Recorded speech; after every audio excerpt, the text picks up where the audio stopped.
Good evening, Mr. Chair, members of the committee. John Scott from the Secretary of State's office. This is something that we do see from time to time. We accept UCC-1 financing statements for our Business Services Division. There are some law enforcement folks that will be, I anticipate, testifying on the bill. This is a problem that some newspapers across the country call paper terrorism.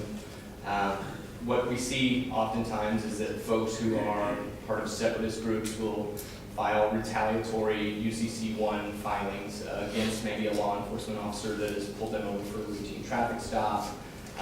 And then they basically harass law enforcement folks through these filings.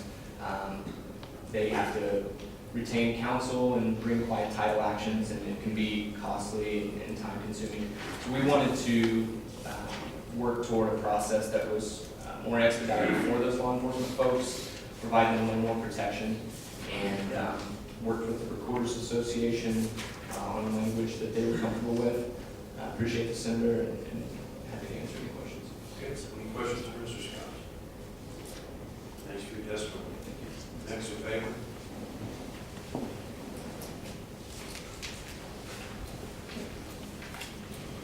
Mr. Chairman, my name is David Wynn. I'm here on behalf of the Recorders Association of Missouri.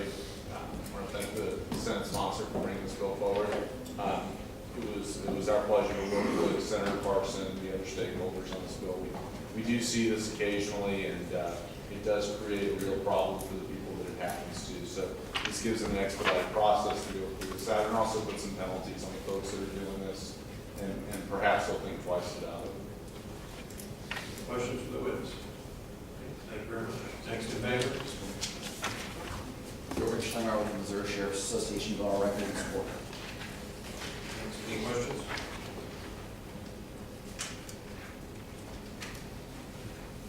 Mr. Chairman, Mark Burns on behalf of the State Fraternal Order Police, the Kansas City Fraternal Order Police, and the St. Louis Police Officers Association. I think the Senator has done a great job of explaining the bill. We've got several officers right now that have had fraudulent liens filed against them. It's been very expensive for them to get them taken care of, and we just urge your support on the bill. Any questions? Mark, what's it going to take to convict somebody of this? To actually convict them, Right. well, I guess there would have to be evidence that the lien was fraudulent, which in a lot of these cases, it's pretty easy to tell. There's some telltale signs on fraud. You don't anticipate it being difficult. I mean, if it's fraudulent, it's credible. Absolutely. Yes, sir. Okay, thank you. Thank you. Thank you. Next in favor?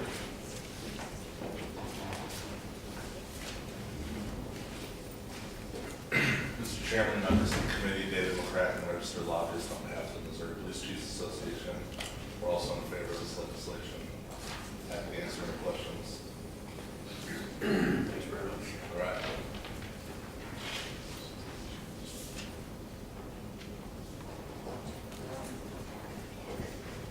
Mr. Chairman, members of the committee, Brad Killemeyer, Missouri State Troopers Association. We have tried to push this for a couple of years. Something that our troopers have had filed against them with some sovereign citizen groups, and also our Division of Drug and Crime Control have started fielding quite a few calls from other law enforcement folks around the state where this is happening to them also. So it is an issue, something that I think we do need to address. Any questions? Thank you, sir. Anyone else to testify in support? Senate Bill 720. Anyone to testify in opposition? Okay, seeing none, that'll close the hearing on Senate Bill 724. Thank you, Senator. We will now open the hearing on Senate Bill 843. Senator Schaefer.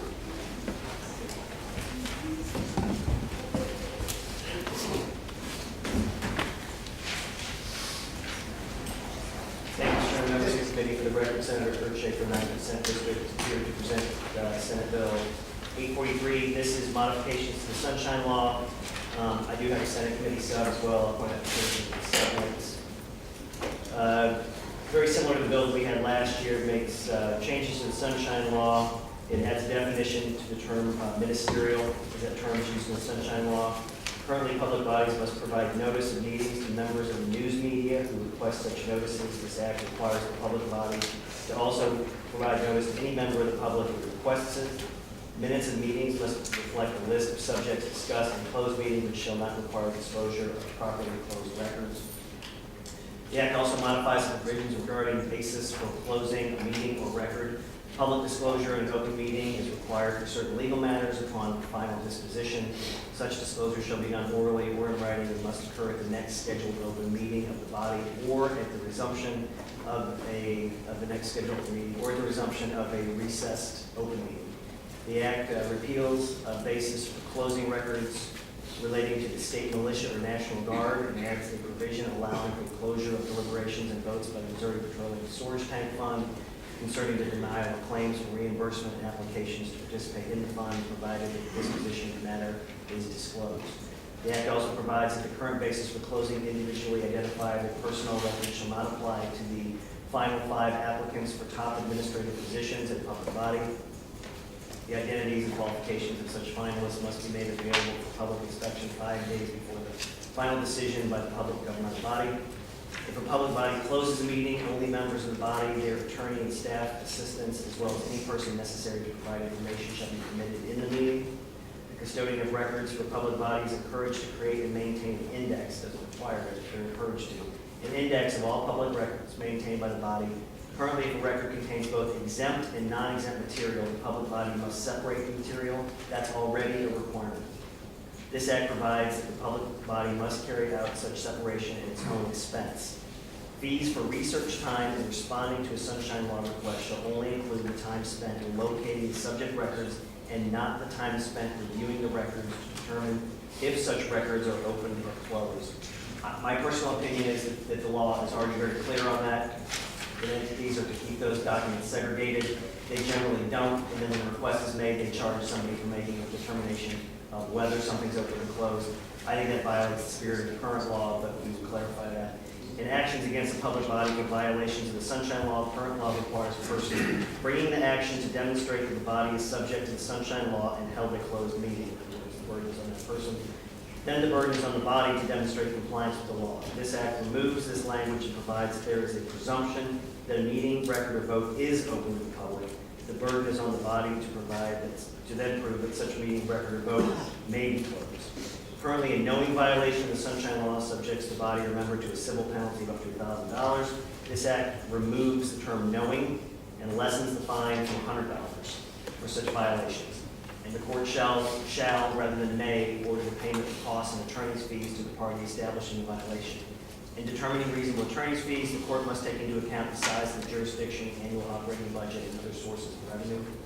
The current law allows the public body to seek a formal opinion of an attorney when the body is in doubt over the legality of closing a meeting, record, or vote. This act provides that the body may only delay the release of the record for no more than 45 days while waiting for the opinion, because sometimes that provision is used to drag out the requirement to produce those records while they're waiting for the opinion. Then that's what is in the underlying bill. Then I do have a sub, and the two things the sub changes, it removes the language that required the disclosure of minutes, votes, or records relating to a real estate contract by a public body, even if no contract was executed. And it also removes the language that required the disclosure of records of former employment, including dates and locations of service and performance evaluations of all employees of public school districts and charter schools. Making the Sunshine Law better. And most of the things that we're doing are frankly things that I think the law already says, but just not being followed. Okay. Thanks, sir. Any questions for the sponsor? Senator? Thank you, Mr. Chairman. Senator, I'm looking at the summary, and I don't think it changes in the committee stuff, where in determining reasonable attorney fees, the court takes into account the size of the jurisdiction, annual operating budget, and other sources of revenue. Is that basically just to provide an avenue for challenging the court decision? Yeah, I think it allows for reasonableness, for assessment of reasonableness. I think we have the court. But basically, you're just saying that if you, as an attorney, think that hasn't been accommodated, then this gives you a basis for challenging the fee or saying it's it's outside. I think it gives the judge something else to evaluate in looking whether the fees are reasonable. So if you're a small jurisdiction, I think it's something you can argue you're a small jurisdiction, you don't have a lot of revenue, you don't have a lot of money, and that's something the board can take into account. Thank you, Mr. Chairman. You were last year when we went through this, I had an issue with CDC and the lease on the Edward Jones. So they don't, if they have bid on a contract and they lose, they don't want to put all that stuff out. That's not in public ground. That's not in, it's not in that 45 days. It says The whether. provision, we had a provision specifically that addressed that previously, that's been taken out. Are you going to put it back in? You want it back in? I want to exclude them from releasing that data. They are excluded, it's been taken out. We had language that required them to disclose that. Okay. Yeah, that language has been taken out. All right, that's awesome. Yes. Any other questions? It should have been taken out, if it's still in there. Well, It should have been taken out. I'm pretty sure it's not in there. Or if no contract is executed, shall be made public for 45 days. Is that what you do? I wasn't sorry. Is that what you took out? Well, there was language that specifically referenced that scenario. Okay. All right. I'll- Yeah, that should not be in there. If it's still in there, then it's. Yeah. You have witnesses that you'd like to call? Yeah, the first one would be Gene Mankin. Good evening. Thank you for patience for the late hour. I'm Jean Manning. I'm here to represent the Missouri Press Association as their attorney and speak in support of this bill. I have very, very short comments. Let me address first that yes, that provision about the real estate has been taken out of the language, and that is in the substitute. So if what you're looking at has it in there, you don't have the substitute. It's not in the substitute. Thank you. Two things real quickly. One is the definition of ministerial is an issue that has been raised numerous times in discussions that we've had with public bodies. This is the first time that term has ever been defined, and the definition comes from a case, just for the record, it's State Ex Rel. Killingsworth versus George, Missouri Court of Appeals decision from 2005. It's at 168 Southwest 3rd, 621. So this is language that technically is available for lawyers already who want to argue or Excuse me just a minute. I think maybe your microphone may not be on. No, the light's on. Okay, let's pull it closer. Okay, Thank It won't play closer. Gene's gonna have to move closer to it. I'll yell louder. The cord is not on. Anyway, the point of this is that language is already out there in case law, but this would be the first time it's built into the statute. The second thing I want to just take head on is this thing about knowing and purposeful. For a long time, we have struggled with how many people actually break the Sunshine Law. There's a lot of accusations that it's inadvertent actions, and certainly I understand that, but I think the time has come for us to make knowing the law an important factor. For example, if you look at the number of audits that have been done by the State Auditor's Office over the last two administrations of that office, you'll see how many times in their audits they show Sunshine Law violations that they have come across in doing audits.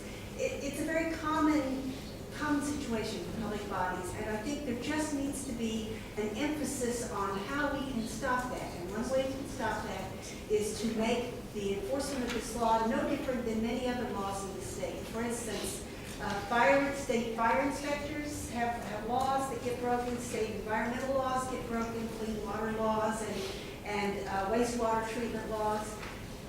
Anytime any of the wage and hour laws, anytime any of those laws get broken, there are penalties imposed on people. If you get a traffic ticket, there's a penalty that you pay.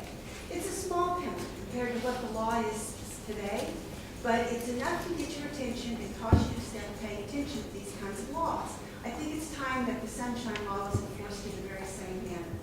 And I'll be happy to answer any questions that there might be. Any questions? Senator Schmidt?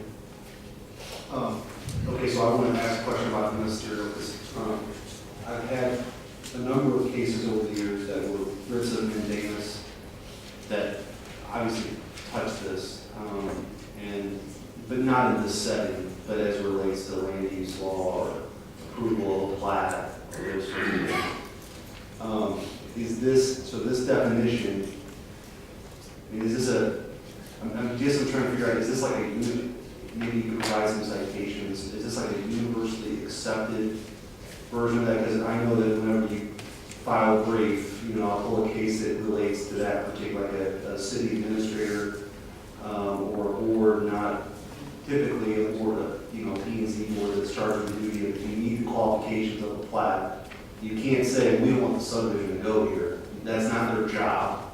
So you pull a case and pull a site from it, and I don't have an issue with this necessarily. I'm just trying to understand, where does it come from, and is this the right one? I guess what I'm saying. There has never been a sunshine law case defining ministerial. So when that happens, lawyers tend to do exactly what you're talking about. They go to see what other cases courts in Missouri have had where the term ministerial has been defined.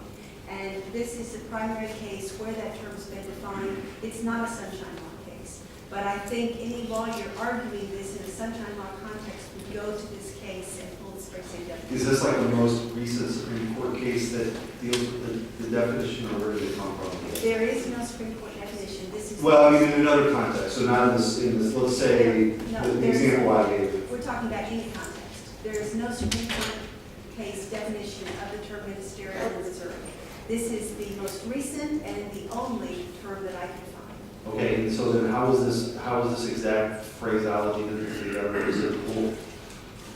Like, I guess I'm trying to understand, how did these sentences become the definition, or how did the sentence become the definition of ministerial? Because this is what the court said in this Eastern District Court of Appeals case, the term means. Okay, that's what I'm getting at. So what was that case again? It is, I can give you the site. Sure, that's fine. Is that good enough? Yeah, that's fine.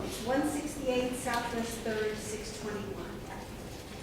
And we have talked to several public bodies who wanted this in, and so that's why this is in. I'm not necessarily objecting to it, I'm just trying to understand where it comes from. Okay, thanks.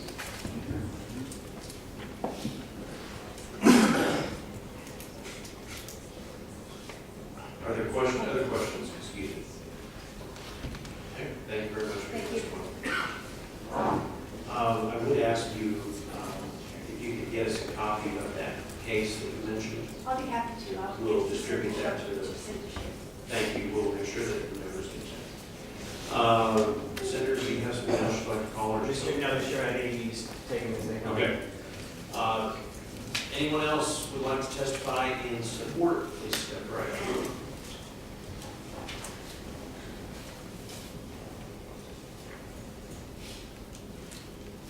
Mr. Chairman, members of the committee, Otto Fagan speaking on behalf of Missouri NEA. We were pleased to support Senator Schaefer's legislation on this topic last year, and we will also speak in favor of the bill this year. Primarily, our focus is on making sure that we do what we can to improve the law as it relates to transparency and engagement in school board deliberations. One of the things that is in the bill that we think will help is if there's a public member who is interested enough to say to the school board, we'd like to be advised of what's going on in meetings and notices. We think an electronic age is a doable thing for the school board to make sure that they're informed about the meetings. That's the portion of the bill that our platform speaks to. We had a little concern about the original bill.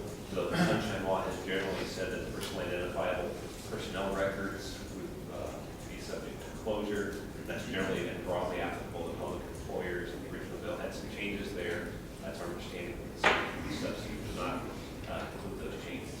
That I can try to answer your questions that you may have. Any questions for Mr. Page? Thank you very much. Thank you. Next, in support.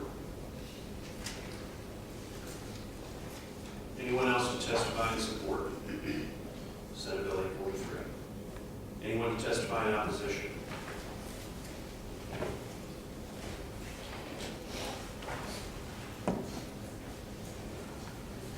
Mr. Chairman, committee members, my name is Tony Van Bacchus. I'm the military executive for the Missouri National Guard. And originally we were going to just keep for informational purposes, but we don't do that. So our primary concern is, of course, the operational security of our forces. Missouri National Guard has classified information training for mobilization, training, and war plans, soldiers and their families. And these range from top secret down to official use only. Not all the information is classified, we freely admit that, but if it is released, could put soldiers and their family members at risk. The release of critical information could also jeopardize mission completion and assets. Information relating to the Missouri National Guard can also, of course, be requested through a FOIA process.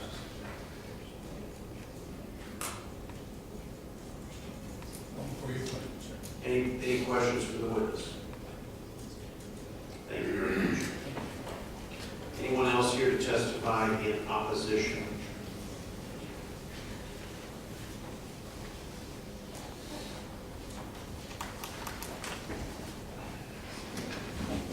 Thank you, Drew Hilbert. I'm a city attorney for Jefferson City, Missouri, and also here on behalf of the Missouri Municipal League.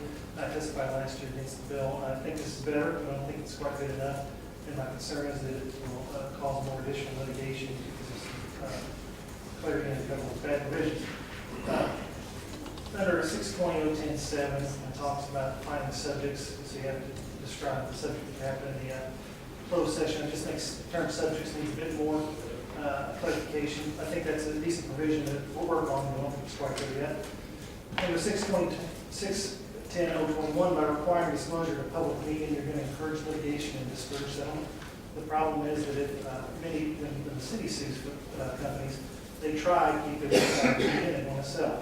They want to settle basically as quiet as they can. And we always tell them, no, it's not going to government, you can get it if they want it. But if we're going to be required to advertise that, then these companies will not be interested in settling. And the problem, council as well, is if they have to settle on a case, they just assume litigate it and settle. So I don't like the idea of encouraging litigation and discouraging settlement. And I think the provision about the contract law has been taken out. I'm concerned that, again, 45 days is somewhat unreasonable under some discussions. The issue about the job applications, I'm greatly concerned about that the top 5 candidates have to be disclosed. You're going to chill good candidates. The problem is that folks have jobs. City administrators, for example, city attorneys may be in positions they're at now. Their current employers may not be so excited if you're looking around. In fact, there's some real life examples of that occurred recently. I think the problem is appointing the best candidates that you can, and this does not help us get into that. In addition, I'm not clear on where the number 5 comes from. I certainly understand there's a number that you just have to come up with at some point. However, if you go from 10 to 1, there's only one decent candidate, you have to create a list of 5 to meet that. And who decides that? Is it the mayor of the city? Is it, I know there's some language about selection committee, but that's not always really defined who that is. On 610.022, as it talks about limits of who can be in a closed meeting, my only comment on that is I'm not sure why you have this at all. Perhaps there is some place where people are invited in a closed session, they decide to sit through hours of testimony for no good reason. Maybe that is the case, I just can't believe it. The bigger issue in my mind is that the public bodies allow these folks to be in for some reason, so they've got some purpose. The only thing it creates is the question about, city clerk allowed, is your city administrator allowed? Those things that I'm sure the bill is not intended to exclude, but again, there's just no reason. This is unnecessary that the public bodies know who needs to be there and who doesn't. 610.023 uses the word encouraged, and frankly, that's just poorly written written legislation. There is no reason to have in state statute something to be encouraged. It has no effect and just doesn't belong in the legislation. 610.027. The problem here is some people use the Sunshine Law as a way to burden the city, to use it as a weapon against public governmental bodies. So they do make Sunshine Law requests, and they tend to be burdensome. Now, we at the city of Jefferson, we don't charge for my time as I review bills, but in smaller cities where you've got a contract attorney, they have to look at these things, and they have to decide what bills what documents are open or not open. I would at least encourage you to consider that if there's something closed, that you'd be allowed to look at time for that. And I'll give you an example. I was waiting so you could finish that meeting and move to questions because we're past the time. Are there any questions for this witness? Okay, Stephen, thank you very much. I'm sorry I cut you off. I've got to keep it moving. Next in opposition. Mr. Chairman, members of the committee, my name is Tim Fischesser. I'm the director of the Municipal League of St. Louis County. Our biggest concern is removing the knowing so that accidental violations would now be subject to suit, and the may impose legal fees is changed to shall impose legal fees, either on the body or on the member. I will guarantee you with electronic communications today and with many of our small committees that this would apply to. Like, for example, an architectural review committee might consist of 3 people. 2 of them start exchanging emails, deliberating about some issue that's coming up before them. They've accidentally violated it, and the judge has to award legal fees. Some attorney spends 40 hours and $300 an hour. That's $12,000 in legal fees somebody's going to have to pay because the judge's discretion is removed. We've also removed the seriousness of the offense in this bill that the judge was allowed to consider. So we think this puts a big target on common citizens just trying to serve their community, and it needs a lot of work to not have this chilling effect on people serving on our various boards and commissions throughout Missouri. I have some of the other comments that the attorney just mentioned. I won't go into those. The biggest one to us is this making any offense subject in the mandatory imposition of legal fees. Any questions for the witness? Thank you very much. Thank you. Next in opposition. Mr. Chairman, members of the committee, York Region, on behalf of the Fire Service Alliance, I want to thank you for bringing this bill up right before appropriations meets. So the knowingly standard really is the issue for us. We represent a lot of volunteer rural fire districts. And when you remove the knowingly standard, you basically make it a strict liability. So it's like getting a speeding ticket. I didn't know I was speeding too bad, you were going to get a ticket. And you automatically get a $100 fine. There are a lot of folks that in our association, rural fire districts, you know, they get the mail once a week. That's a big deal for a rural fire district. And they would be violating these laws continuously. In addition to that, what happens is when they violate the law, then the next time they get a letter, they tend to turn over too many records, and then that is a violation as well, because they're turning over records that should be a closed record that now they're opening to the public. So really the knowingly standard is a tough issue for some of those smaller boards who already have a tough time recruiting people to serve on them, and I think it's going to be Any questions? Thank you very much.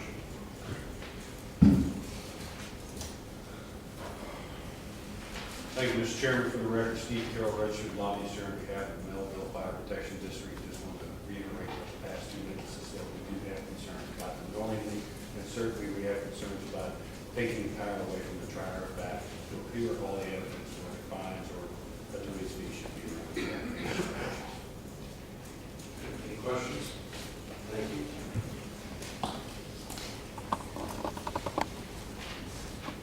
Mr. Chairman, Andy Arnold, here on behalf of the Kansas City Board of Police Commissioners. The knowing violation is a problem for us, and the problem with the redaction. We do a lot of research when we were asked for records. There are police records, arrest records. We have to go through them with that. So we can't charge the fee. We won't charge them. Any questions for this witness? Thank you.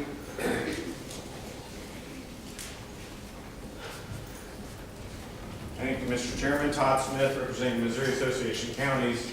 Prior to that, I was handed a sheet from Mike Reed with the Missouri School Board Association and Fred Drilling with the Missouri Public Utility.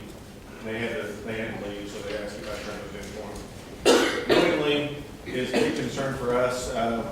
You're having folks, 3 county commissioners, and in conjunction with the knowingly, you've also bracketed out that someone else, the claimant has to prove that they violated it. You've bracketed that out. So I think what you've done is shift the burden of proof now to the public official. And somebody sees 2 county commissioners by the coffee pot, and like the bill prior, the paper terrorist they were discussing, they file a claim that, oh, they were talking about business over there. I don't know how you're going to prove that you weren't discussing business. County commissioners are required to come to annual training in order to receive a portion of their salary. Typically, all three of them drive down together. You're gonna force these guys to drive individually just to prove that, or I guess have a tape recorder in the car to prove that they didn't discuss business on the way down. So we were very concerned about that. Just one final note, I was county commissioner, I was presiding commissioner